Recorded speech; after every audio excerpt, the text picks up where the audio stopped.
Hello, in this tutorial we are going to see the significance of the histology of the glomerulus in clinical practice.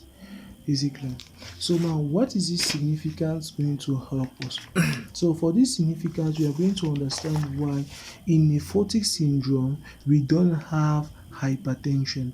Is it clear? Why in nephritic syndrome and the major other syndromes you have hypertension. So let's see nephrotic syndrome. Now we need to know that what for nephrotic syndrome you have a nephrotic range proteinuria. Is it clear? In nephrotic syndrome you have a nephrotic range proteinuria.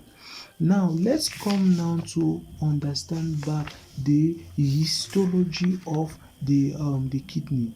Now for the histology of the glomerulus, we said that what the first cells that were in contact with blood were the endothelial cells, then you have the basement membrane, then we have the podocyte. You need to know that what generally the podocytes, when you have an injury to the podocytes, you are going to have most loss of the proteins. Is it clear? If you have injury to podocytes, you have most loss of the proteins. If you have injury to the basement membrane, is lesser loss of proteins, while injury to the endothelial cells is least loss of proteins. Now this is going to act in a contrary way.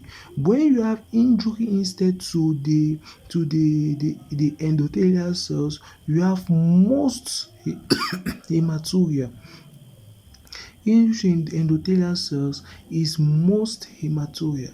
Injury now to the basement membrane, you have a reduction of hematuria, while injury to the podocyte is least hematuria. Is it clear? So that is what you have to understand. Now we need to know that in case where you have a nephrotic syndrome, it is much more associated with destruction of the podocyte and the membrane, like in the case of minimal change disease and the case of membranous nephropathy. While when you have hematuria, it is much more associated with mesangiocapillary nephropathy or a membranous nephropathy. Is it clear? So those are the two major things. Now let us understand now the relation between hematuria and hypertension. Now you need to know that when you have a nephrologic hematuria, generally like in nephritic syndrome, why is that nephritic syndrome associated with hypertension? In nephritic syndrome, you have hematuria, meaning that meaning that it is much more the endothelial cells which are being affected. Now, the endothelial cells are the ones that are directly in contact with the renal side, which is for renal blood perfusion. Is it clear? So if there is damage to these endothelial cells here, which are directly involved with the part for the renal blood perfusion, it means that it means that damage to this cell can reduce renal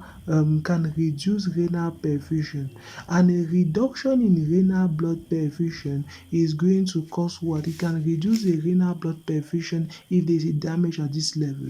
A reduction in renal blood perfusion is going to result to a compensatory increase in renal blood perfusion by the RAS system activation.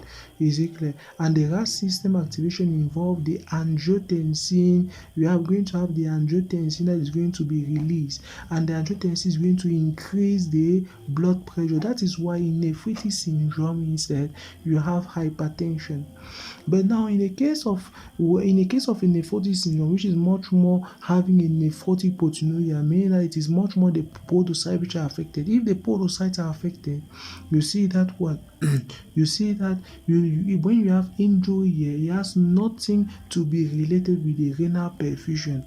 Is it clear? When you have injury to the podocytes here, you have no relation with the renal perfusion, and since there is no relation with the renal perfusion, you are going to not have a high blood pressure in the case of a nephrotic syndrome. So from here we are now going to continue with the next mechanism of chronic kidney disease, which is going to be tubulointerstitial.